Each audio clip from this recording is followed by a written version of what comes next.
Hey guys, welcome to a new video. Rambo 3, which is kind of weird because I would have thought it would have been called First Blood 3, but they called it Rambo 3 because technically it was a Rambo movie to begin with. Anyway, I'm not going to debate that, that's fine. Straight off the bat, guys, again, the production, just wow. If you stick around to the end of this video, I'm going to drop a little to tell you how much it was actually made, what it cost to make this movie. So stick around till the end and you'll find out that piece of trivia. It's pretty amazing. Again, the one thing that I'm really impressed about more than anything about these movies is the continuity. So same actors, same, just the action and the set design it just got better and better and better. And obviously more expensive and more expensive.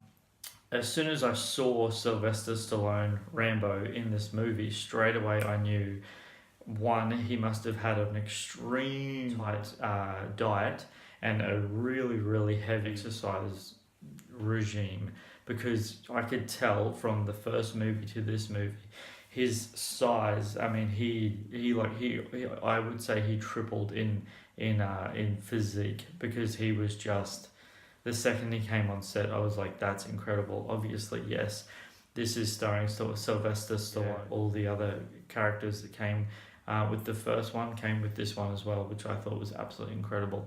This one is kind of filmed in the desert. Obviously, they wanted to expand and get out of the jungle and stuff like that, and film in just a more visually elaborate locations and stuff like that.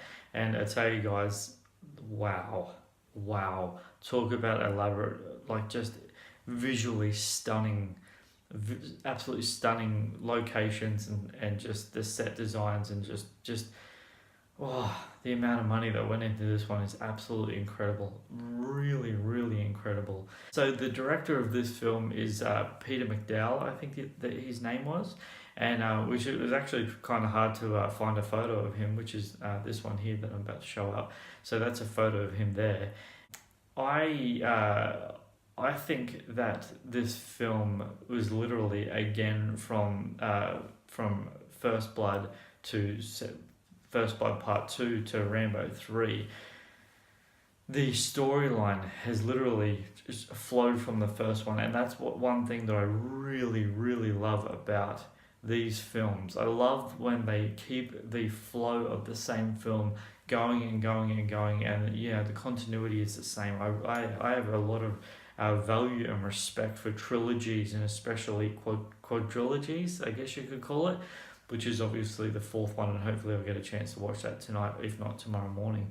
The one thing that I'll say that I don't know what it is about Sylvester Stallone and, the way that people mock the way he speaks, and I guess it's just his old age. I'm not really sure what that is, but I found that he hasn't really got that, that really, really thick drawn accent until his later films in life. Because I don't know, maybe it's just me, but I haven't really seen that really thick accent in these movies, and maybe it comes later in his life, because obviously watching the Expendable films, it's really thick, like it's really heavy and laid on there, unless that's just Rambo, his acting voice. And in real life, Sylvester Stallone actually has an incredibly thick voice. Maybe that's the case.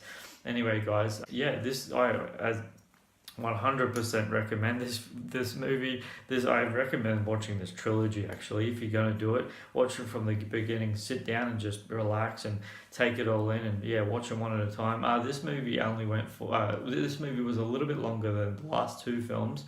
This movie went for almost an hour and 45, I think it was. Maybe it was a little bit under. I think it was under that, hour and 36 or something like that. That's the big difference, but it wasn't. It was very, very close to being, an hour and a half in that time frame. But not 2 hours like you get films these days, which is a big step up. So here you go, guys. This right here is how much the production value was of the film. At its time, it's a $63 million budget. This was the most expensive film ever that is made at the time of its release. that is pretty incredible. Here's another one for you guys. John Rambo's horse also appears in Indiana Jones: The Last Crusade, 1989, as Indiana Jones's horse. So there's a bit of trivia for you guys. You're welcome. Bit of extra trivia on top of the budget trivia. Thank you so much for this for viewing this video, guys. I really appreciate it. If you like it, subscribe, give a like, and I appreciate your time. Until my next video, take care.